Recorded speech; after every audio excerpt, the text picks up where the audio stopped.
11મું chapter જેનું નામ છે માપન। તો આગળના ધોરણમાં તમે માપનની થોડી ઘણી સંકલ્પનાઓ વિશે સમજી ગયા છો। આજે આપણે માપન પ્રકરણમાં સામાન્ય ચતુષ્કોણ અને સામાન્ય ચતુષ્કોણનું ક્ષેત્રફળ કઈ રીતે મેળવવું એના વિશે થોડી ઘણી માહિતી મેળવશું। હવે સામાન્ય ચતુષ્કોણનું ક્ષેત્રફળ કઈ રીતે મેળવવું એ મેળવતા પહેલા તો એ સામાન્ય ચતુષ્કોણના ક્ષેત્રફળનું સૂત્ર કયું છે એ આપણે જોવાનું, અને સામાન્ય ચતુષ્કોણના ક્ષેત્રફળનું સૂત્ર આપણે ગોખવા કરતા એ સૂત્ર કઈ રીતે આપણે તારવેલું છે અથવા તો એ સૂત્ર કઈ રીતે તારવેલું છે તે આપણે સમજશું તો આપણે લાંબો સમય સુધી તે સૂત્રને યાદ રાખી શકશું। હવે સામાન્ય ચતુષ્કોણના ક્ષેત્રફળનું સૂત્ર સમજતા પહેલા આપણે સૌથી પહેલા તો ત્રિકોણના ક્ષેત્રફળનું સૂત્ર ખ્યાલ હોવો જોઈએ। તો આપણને બધાને ખબર છે કે કોઈ પણ ત્રિકોણ ABC માની લો કે આપેલું હોય એનું ક્ષેત્રફળ આપણે મેળવવું હોય તો આવી રીતે આમ ત્રિકોણ આપેલું હોય એના ક્ષેત્રફળ માટેનું આપણને સૂત્ર બધાને ખબર છે। કયું સૂત્ર કે માની લો કે હું એક BC પાયો લઉં તો આ પાયા પરનો વેધ માની લો AM હોય તો એના ક્ષેત્રફળનું સૂત્ર 1/2 આ BC પાયો અને ગુણ્યા એના પરનો વેધ। હવે માની લો કે મેં પાયો AC લીધો હોય એના પર વેધ મેં BN દોર્યો હોય તો આવી રીતે 1/2 પાયો AC અને પાયા પરનો વેધ BN એટલે વેધ એટલે કે એની જે લંબ ઊંચાઈ છે તે। તો ત્રિકોણના ક્ષેત્રફળનું સામાન્ય સૂત્ર આપણે એવું ઉપયોગમાં લેતા હોઈએ કોઈ પણ ત્રિકોણનું ક્ષેત્રફળ હોય તો ત્રિકોણના ક્ષેત્રફળનું સૂત્ર ત્રિકોણનું ક્ષેત્રફળ એટલે કે 1/2 પાયો અને પાયો ગુણ્યા એના પરનો વેધ। હવે માની લ્યો કે કોઈ પણ ત્રિકોણ છે એના ક્ષેત્રફળમાં તમને પાયો આપી દીધો હોય અને વેધ આપી દીધો હોય તો એ બેના ગુણાકારના 1/2 વડે આપણે ગુણી એટલે કે એના અડધા કરી અને તમે ત્રિકોણનું ક્ષેત્રફળ મેળવી શકો। હવે આપણે ચતુષ્કોણના ક્ષેત્રફળના સૂત્ર વિશે સમજવાનું છે। માની લો કે હું એક ચતુષ્કોણ દોરું છું, સામાન્ય ચતુષ્કોણને કોઈ પણ એક દોર્યો, ચતુષ્કોણનું નામ છે ABCD। આવો એક સામાન્ય ચતુષ્કોણ। હવે ચતુષ્કોણ છે ABCD, ચતુષ્કોણ ABCD અહીંયા મેં દોરેલો છે। હવે આ ચતુષ્કોણના ક્ષેત્રફળનું સૂત્ર કઈ રીતે પહેલા તો આપણે તારવવાનું છે એ સમજવાનું। હવે માની લો કે ચતુષ્કોણ ABCD માં હું આને બે ત્રિકોણમાં વિભાજિત કરેલા છે। આ BD એક વિકર્ણ દોરી અને એને મેં બે ત્રિકોણ ABD અને બીજો ત્રિકોણ BCD માં વિભાજિત કરેલા છે। પહેલા આ સામાન્ય આવો ચતુષ્કોણ હતો ABCD, પછી મેં એને આવી રીતે એનો એક વિકર્ણ દોરી અને બે ત્રિકોણમાં વિભાજિત કર્યા, એક ત્રિકોણ ABD અને બીજો ત્રિકોણ BCD। હવે આપણે ત્રિકોણના ક્ષેત્રફળનું સૂત્ર ખ્યાલ છે 1/2 પાયો ગુણ્યા વેધ। તો આ ચતુષ્કોણમાં બે ત્રિકોણ બની ગયા, હું આ બે ત્રિકોણના ક્ષેત્રફળના સૂત્ર લખી લઉં અને પછી એનો સરવાળો કરી દઉં એટલે ચતુષ્કોણ ABCD નું ક્ષેત્રફળ મળી જાય। તો સૌથી પહેલા હું માની લો કે ત્રિકોણ ABD નું ક્ષેત્રફળ લઉં છું। હવે ત્રિકોણ ABD નું ક્ષેત્રફળ એટલે કે 1/2, હવે એમાં પાયો તો આ BD છે પણ હું આવી રીતે પાયા પર એક વેધ દોરું છું AM અને એ વેધને AM એની જે લંબ ઊંચાઈ છે એને H1 નામ આપું। એટલે 1/2 પાયો માની લો કે એનો પાયો આપણે BD લીધો અને પાયા પરનો વેધ છે AM એટલે કે એને કહેવાય H1। હવે બીજો ત્રિકોણ છે BCD, આ BCD ત્રિકોણ છે એ ત્રિકોણ પર હું BD પાયા પર બીજો એક વેધ લઉં છું, એનું નામ આપું છું CN, એક લંબ લીધો CN। હવે એને હું H2 વડે દર્શાવું છું, એની ઊંચાઈ જે લંબ ઊંચાઈ છે એનું માપ H2 કહું છું। હવે ત્રિકોણ ABD નું ક્ષેત્રફળ 1/2 BD ગુણ્યા H1 થયું। તો આ રીતે ત્રિકોણ BCD નું ક્ષેત્રફળ મારે લખવું હોય તો 1/2 પાયો તો BD જ છે। આ માની લો કે આ ત્રિકોણને હું આવી રીતે આમ ઉલટો દોરું છું, જો આ જ ત્રિકોણ છે એને અહીં દોર્યો, આ B, પછી આ બિંદુ D, પછી અહીંયા C, આ C અને પછી આવી રીતે આમ મેં દોર્યો લંબ। તો આ ત્રિકોણનું મારે ક્ષેત્રફળ મેળવવું છે તો આ ત્રિકોણના ક્ષેત્રફળમાં 1/2 BD એટલે કે 1/2 પાયો BD ગુણ્યા પાયા પરનો વેધ એટલે CN ને આપણે કીધું છે H2 બરાબર। આ રીતે ત્રિકોણ ABD નું એટલે કે આનું ક્ષેત્રફળ BD ગુણ્યા H1 ત્રિકોણ BCD નું ક્ષેત્રફળ એટલે શું થાય તો કે એમાં પણ પાયો BD છે, BD ગુણ્યા H2. હવે માની લો કે મારે આ પૂરા ચતુષ્કોણનું ક્ષેત્રફળ મેળવવું છે. તો આ પૂરા ચતુષ્કોણનું ક્ષેત્રફળનું સૂત્ર હું લખું છું. ચતુષ્કોણ BABCD નું ક્ષેત્રફળ એટલે એમાં મેં બે ત્રિકોણ લીધા.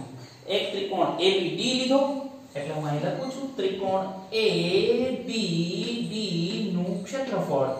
બીજો ત્રિકોણ મેં લીધો છે BCD એટલે બીજા ત્રિકોણ BCD નું ક્ષેત્રફળ લખું છું BCD નું ક્ષેત્રફળ. હવે ABD ના ક્ષેત્રફળનું સૂત્ર આપણને ખ્યાલ છે, અહીંયા લખેલું છે. કયું? તો 1/2 પાયો BD અને પાયા પરનો વેધ આપણે H1 લીધો તો પ્લસ બીજો ત્રિકોણ BCD એટલે આ ત્રિકોણ, આ બે ત્રિકોણનું ક્ષેત્રફળ મેં ભેગું કરી દઉં એટલે હું ચતુષ્કોણ ABCD નું ક્ષેત્રફળ મેળવી શકું. તો આ ત્રિકોણ જે આ દોરેલો છે આ ત્રિકોણના ક્ષેત્રફળનું સૂત્ર અહીંયા છે 1/2 પાયો તો કે BD અને પાયા પરનો વેધ કયો તો કે H2. હવે હું શું કરું છું તો કે BD 1/2 BD આ કોમન લખું છું, સામાન્ય લખું છું એટલે ચતુષ્કોણ ABCD નું ક્ષેત્રફળ મને મળી જાય, એનું સામાન્ય સૂત્ર મળી જાય 1/2 BD અને H1 H2. આવી રીતે કોઈ પણ સામાન્ય ચતુષ્કોણના ક્ષેત્રફળનું તમારે સૂત્ર લખવું હોય તો એમાં જે સામાન્ય 1/2 એનો જે સામાન્ય પાયો હોય એ અને એના ઉપર આપણે જે બે લંબ દોરેલા હોય, બે સીધી ઊંચાઈઓ જે દોરેલી હોય H1 અને H2 એ બેનો સરવાળો લખી શકીએ. હવે આ ઉદાહરણ આ સૂત્રને આપણે અહીંયા રાખી દઈએ કે ચતુષ્કોણના ક્ષેત્રફળનું આપણે ચતુષ્કોણ માની લો કે નામ લખીએ છીએ ABCD સામાન્ય ચતુષ્કોણ હતો એનું ક્ષેત્રફળનું સૂત્ર આપણે લખ્યું છે કે 1/2 BD H1 H2.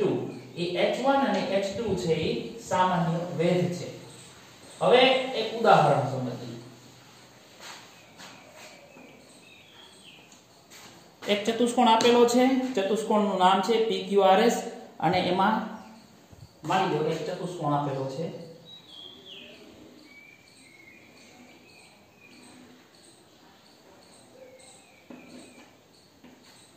એક જ મિનિટ થોડાકમાં સરખા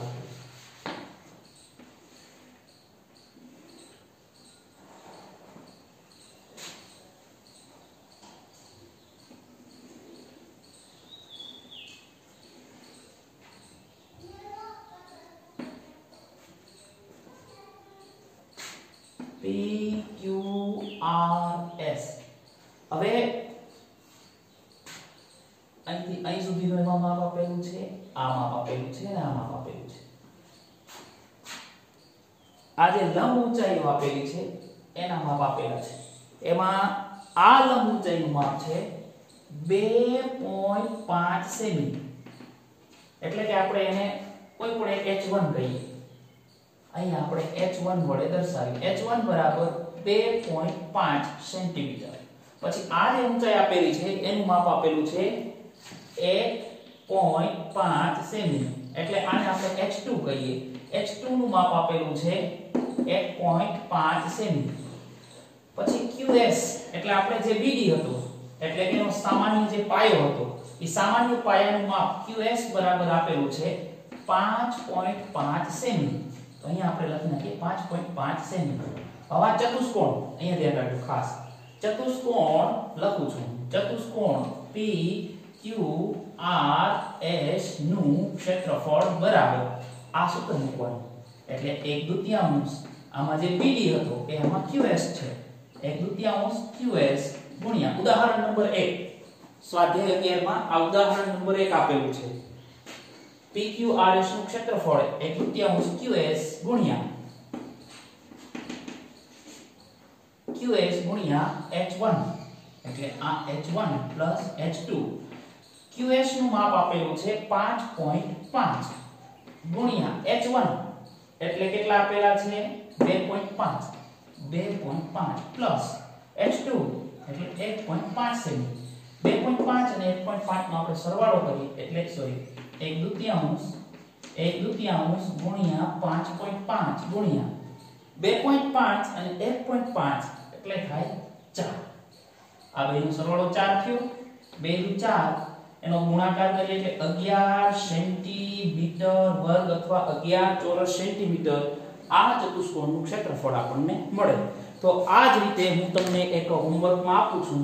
માની લો કે એક ચતુષ્કોણમાં સામાન્ય પાયો એનું માપ આપેલું છે 9.5, પછી એક વેધ h1 બરાબર છે 3.5 અને h2 બરાબર આપેલા છે 4.5. તો આ ચતુષ્કોણ નું ક્ષેત્રફળ કેટલું થશે? આ વિદ્યાર્થી મિત્રો આ એક દાખલો તમારા માટે હોમવર્કમાં સામાન્ય પાયો આપેલો છે એનું માપ એટલે કે આપણે જ્યાં QS 5.5 હતો એમાં અહીંયા 9.5 છે. h1 બરાબર 3.5 અને h2 બરાબર 4.5. હવે તમે કોઈ પણ ચતુષ્કોણનું નામ આપી અને ક્ષેત્રફળ